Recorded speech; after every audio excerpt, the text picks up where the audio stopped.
Good morning. Today is March 19th, Thursday, uh, 2020, and we're in our coronavirus fourth day, homeschooling. And Monday, we were going through what we had for our St. Patrick's Day meal the next day, and we had these onions. And in my container with my onions were full of onion peels. So I said, hey, if you soak them in water, you can make dye.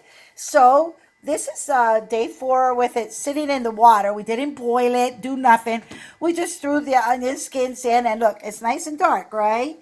So then I went online, and then the Parks and Recreation website has some pretty cool information for like outdoor activities and projects to do when you go to the parks. And they had something about using dyes and how it started with bugs and plants and everything. So I printed that out, reread it.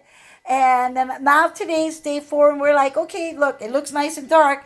Let's see if we paint this on a piece of paper, a message. Will the future, how long will our message last? Or will our message disappear in time? So I found this book we had. Come.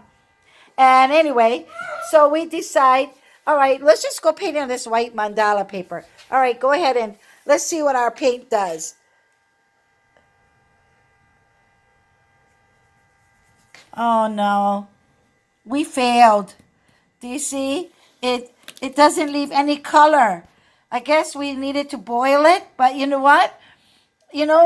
Lesson is our eyes can deceive us that we think that this is good, but actually really it left really hardly any mark on our paper. So we learned a lesson, and we know that we would have to keep improving because that's what people do. They see something good. Okay, worked a little, but how do we make it better? So that would be the next challenge. Aloha, this is Keanu and Kamakana.